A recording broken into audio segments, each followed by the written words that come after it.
আজি পৰিষদীয় নিৰ্বাচনৰ বাবে একাংশ প্ৰাৰ্থীয়ে দাখিল কৰিব মনোনয়ন পত্ৰ। উদালগুৰিত মনোনয়ন দাখিল কৰিব ইউপিপিএল আৰু বিপিএফৰ বহুকেইগৰাকী প্ৰাৰ্থীয়ে।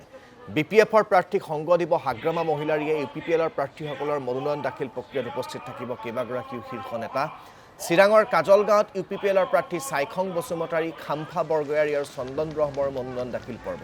সাপ্তাহিক বজাৰ প্ৰেক্ষাগৃহৰ পৰা সহস্ৰাধিক সমৰ্থকৰ সৈতে বিশাল ৰেলী কৰি কাজলগাঁৱৰ জিলা নিৰ্বাচনী বিষয়াৰ কাৰ্যালয়ত মনোনয়ন পত্ৰ দাখিল কৰিব তিনিওগৰাকী প্ৰাৰ্থীয়ে। মুছলপুৰত মনোনয়ন দাখিল কৰিব ইউপিপিএলৰ প্ৰাৰ্থী কাতিৰাম বড়োৱে।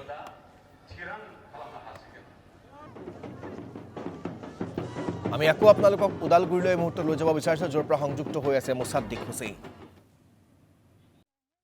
এই মুহূৰ্তত মই উপস্থিত আছোঁ ওদালগুৰিত, আৰু ওদালগুৰিত এই ধৰণে আচলতে নিৰ্বাচনী যি ৰণডংকা বজাবৰ কাৰণে ইতিমধ্যে আহি উপস্থিত হৈছে ৰণগুৰুণা সাংসদ নৰগুণা। মই পোনে পোনে তেখেতৰ ওচৰলৈ গৈছোঁ।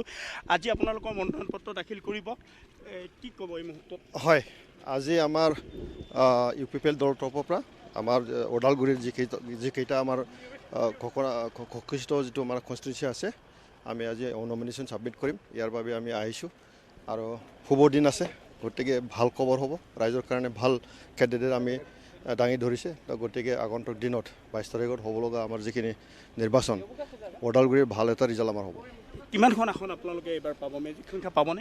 আমি কৈছোঁ এইবাৰ আমাৰ ইউপিপিএল তৰফৰ পৰা একক সংখ্যাগৰিষ্ঠতা লাভ কৰি পেলাই আমি চৰকাৰ গঠন কৰিম। বিসম্বাদী আচলতে হৈছে আপোনালোকৰ দল? নাই, তেনেকৈতো আমি দেখা নাই। ক'ৰবাত এটা দুটা অলপ মানে এই নমিনেশ্যন মানে কি কয় টিকেট বিচাৰিছিলে, সেইটো নোপোৱাৰ কাৰণে অলপ মনৰ কথাটো ক্ষোভটো উজাৰিছে।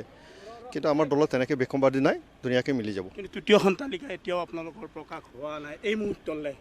এনি টাইম, এই মুহূৰ্তত এনি টাইম এইটো থাৰ্ড লিষ্ট ওলাব লগা আছিলে, এইটো ওলাব নিশ্চিতভাৱে। আচলতে সাংসদ ৰণগুৰুণা নাৰ্জাৰী আছিলে, আৰু এনেধৰণে আচলতে আজি বিশেষকৈ কিছু সময় পিছতে আহি উপস্থিত হ'ব হাগ্ৰামা মহিলাৰী, আৰু হাগ্ৰামা মহিলাৰী উপস্থিত হৈ ধন্যবাদ জ্ঞাপন কৰিছোঁ আপোনাক এই মুহূৰ্তত মুছাদ্দিক হুছেইন।